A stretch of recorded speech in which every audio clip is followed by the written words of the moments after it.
Alright, team deathmatch, 10v10, max on Aniyah Palace, although my team is short a few players. And I'm just test firing my AK-47 build. And that player did not see or hear me because I'm able to get the drop on him and get the first kill of the game. I've seen people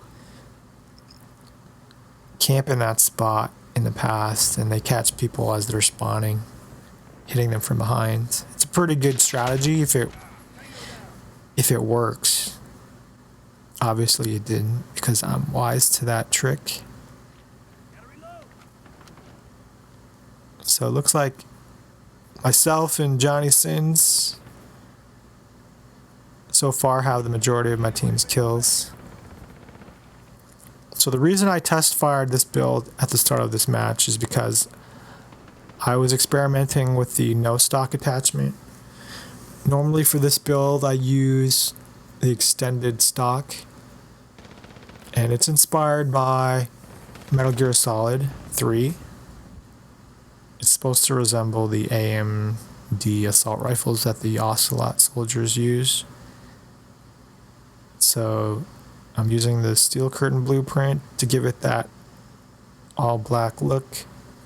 Spetsnaz barrel attachment that comes with that blueprint. I'm using the Ranger foregrip and the 40 round magazine because I like the look of that magazine. And obviously I'm not using any optic or laser sight. So it's a pretty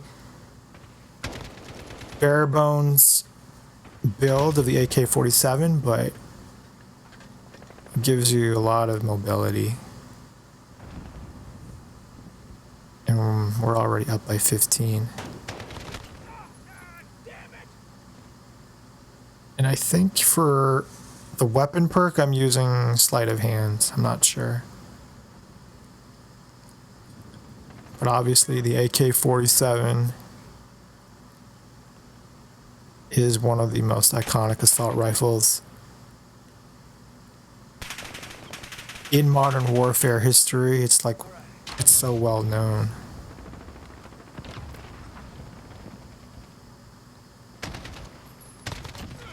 In terms of performance, the AK-47 isn't really my best gun. I think my KDR with the AK-47 and all the different builds that I use, it's around like 0.87 or so.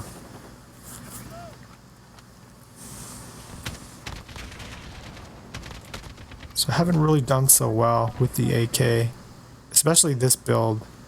But it might be because I've gotten better through hundreds of hours of gameplay.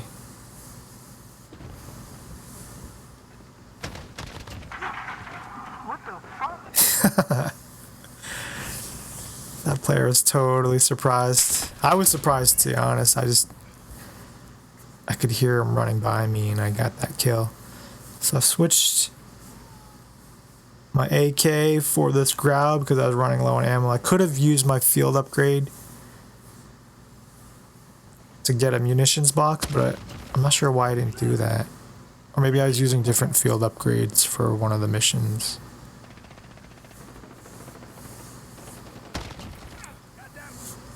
So I'm on an 11 kill streak, just using my gun, mostly. I haven't even called in my kill streak rewards yet, besides my UAV. But going back to the AK-47, obviously its year of origin is 1947, hence the name, and it's definitely a Cold War era weapon along with like the M16.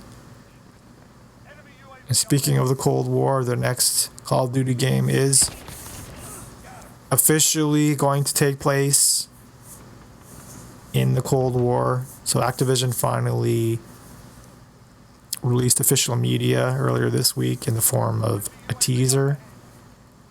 And the teaser features footage from a real life interview with a KGB defector, and he basically gives an overview of the Soviet strategy for undermining and subverting the governments and societies of adversarial countries. So it's interesting, although it's nothing. It's no big revelation. Some people are like, "Oh my gosh, all of that is happening today. That's so amazing." But it's just, it's like I said, it's nothing mind-blowing.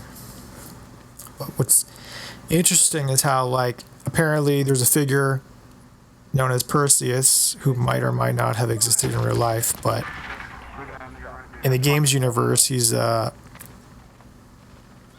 KGB agent who's deep undercover in the US and is on the verge of doing exactly what the defector says his former regime does.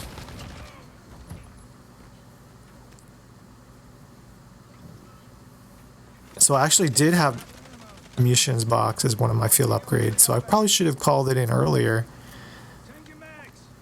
when I was still using my AK-47.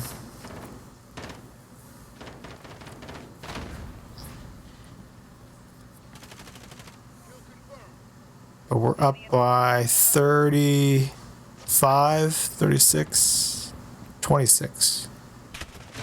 And I get killed. I should not have been lying in the doorway like that. Just gave that player a free shot.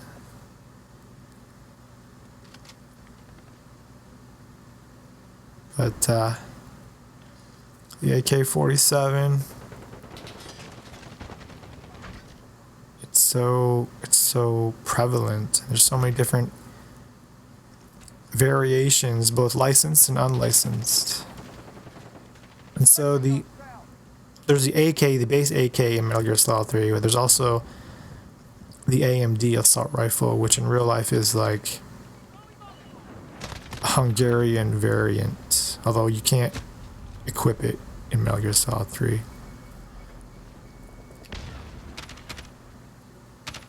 And like I said, the build that I use in this match is kind of like that build, although it has the extended stock. So I've actually switched back to the extended stock, and we'll see how I do. But the AMD stock is extendable or foldable, and it's really thin. It doesn't really look like your traditional assault rifle buttstock. It basically looks like a long wire. But I'm all over the place, going back to the next COD game. So, as the leaks said, the official title is Call of Duty Black Ops Cold War. It's a pretty convoluted name, but on the plus side, at least they didn't just call it Call of Duty Black Ops to add confusion to the name. And what that's really the convention these days is, like, whenever you reboot a series, you just give it the original name of the game, like Call of Duty Modern Warfare or Mortal Kombat or Tomb Raider.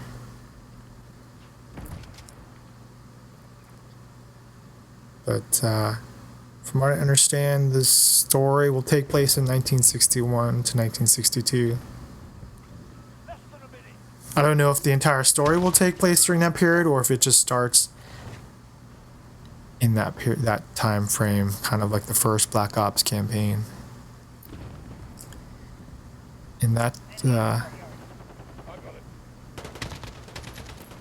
can't remember how many years that campaign spanned, but would have been like several years at least, maybe not quite a decade.